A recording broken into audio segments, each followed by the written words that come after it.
Good morning Pilipinas. Kumusta po kayo sa lahat? Shout out po sa inyong lahat. Luzon, Visayas at Mindanao.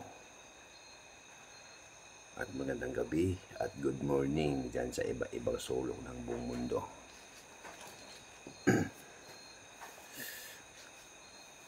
Pag-usapan lang na po natin itong mga kaganapan at nangyayari dito sa ating bansa. Kung ano na ba po talaga ang sitwasyon, kaganapan at pwedeng mangyayari kung saan tayo dadalhin ng agos ng sunod-sunod na problema ng ating bansa. Sa nakawan, sa korupsyon at sa mga dumarating na mga sakuna sa ating lipunan, sa ating bansa. Bagyo, lindol, nagkasunod-sunod, no? Tapos mayroon pang kaguluhan,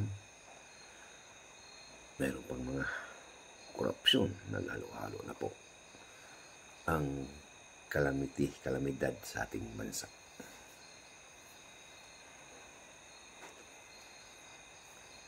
Isa lang po ang hinihiling ng mga Pilipino, ang maayos at maunlad na bansa.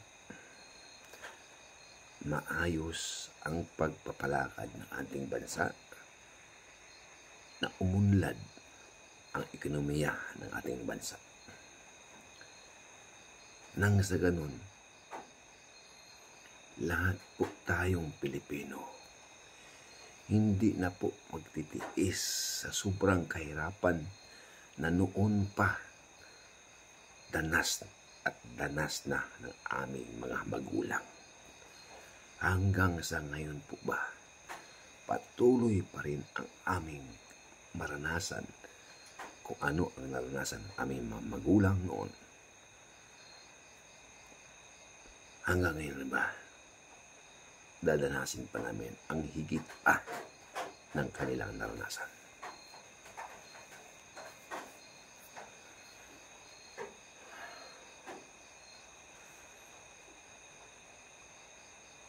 Marcos Sr.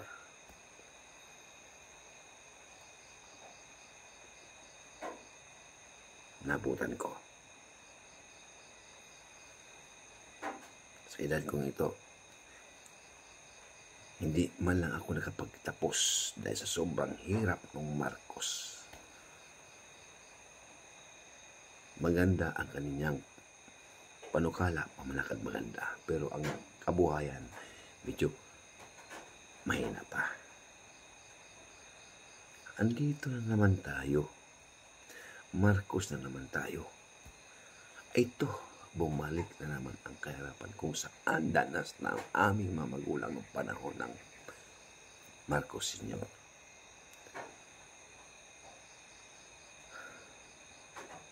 Ito, danas na namin ngayon. Marcos na naman ang aming nakikita. Sa dami po ng mga kayamanan sa Pilipinas, no, na mga resources. Andito sa Pilipinas ang maraming mga resources. Pero nasaan? Nasaan ang mga resources na yun?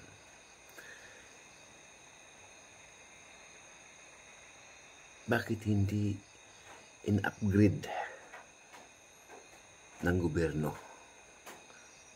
para ang pamumuhay ng mga bawat Pilipino mag-upgrade din ang kanilang pamuhay na hindi nila maranasan ang buhay ng mga panahon ng kanilang mga magulang.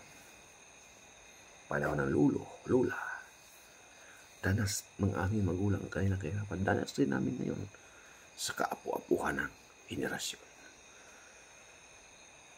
Dadanasin pa rin ba sa sunod pang henerasyon ang kahirapan ngayon? So saan patungo ang Pilipinas kung hindi nagbabago ito? Kung hindi nagbabago ang kanyang roles.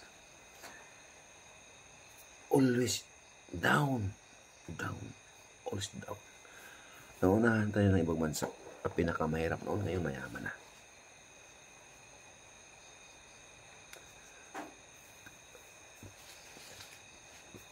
Ang pinakamahirap noon sa nalaman ko, Bangladesh, India. Pero ngayon, parang nasa Bangladesh na ang katapat natin. Baka umasinso pa nga ang Bangladesh kaysa atin.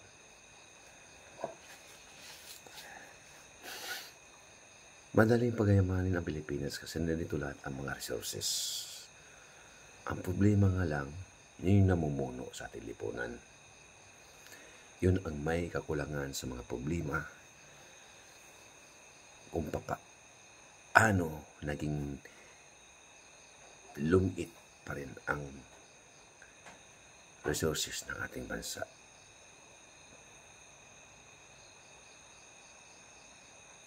Lumit pa rin ang income sa ating bansa.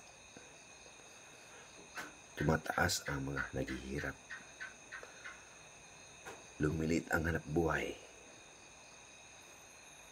Kumukunti ang mga nag-invest dahil sa history ng Pilipinas ng korupsyon sa ating bansa. Kung wala lang korupsyon sa ating bansa, kung magkomento lang sana ang ibang taong nakaupo sa ating lipunan,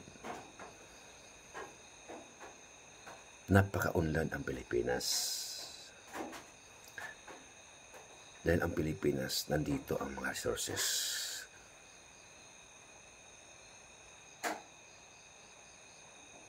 Iniisip lang nila ang kanilang pangsariling interest. Kaya, hindi umasinso ang bawat Pilipino. Hindi umasinso ang pinaka-low-level ng bawat Pilipino.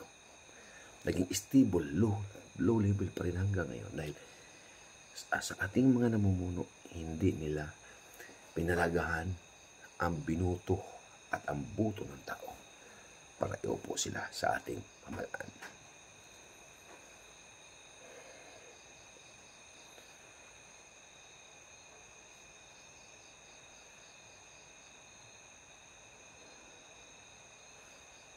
Yun po ang suma total kung bakit ang Pilipinas patuloy naghihirap. Lalo na po sa aming kapwa mahihirap. Dahil kahit anong sikap namin, kahit anong sipag namin, kung ang kinakain namin at kinikita namin sa isang araw, kulang pa sa aming pangailangan sa araw-araw. Useless. Katawan lang namin ang bumibigay. Pero ang aming kinikita, yun at yun pa rin.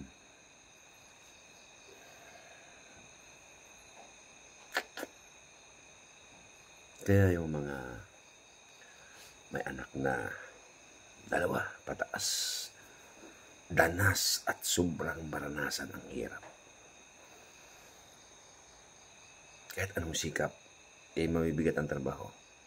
Kahit anong sikap, mauwi lang sa sakit ng katawan. Mauwi lang sa pagkawala. Mauwi lang sa malubhang sakit ang maaaring maranasan ng sobrang hirap sa buhay. Lalo na po sa aming magsasaka. Lalo na po sa aming namumuhay lang sa araw-araw na wala pa sa minimum ilan ang kumakain sa isang araw. Kulang pa yung sweldo sa isang araw sa gagastusin ng bawat tahanan. Kaya maraming bumabaon sa utang dahil hindi sapat ang kinikita nila sa araw-araw nilang panggastos.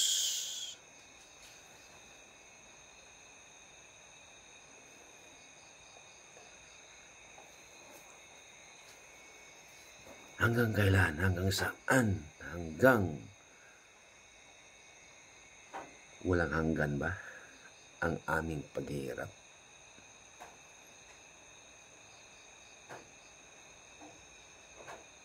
Lahat po tayo kumakain, mayaman ka man o mahirap ka man.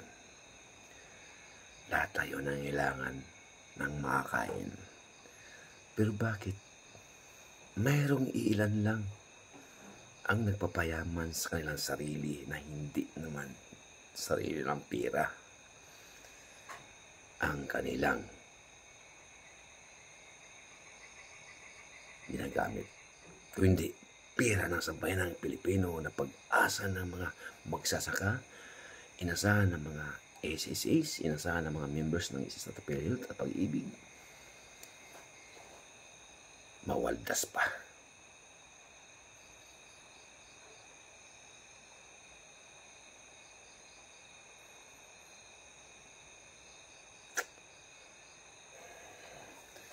Yan lang po ang aking masasabi. Hanggang kailan makamtan ng bawat Pilipino ang katapatan, katotohanan at pag-unlad ng bansang Pilipinas. Thank you sa po sa inyo lahat. I love you all.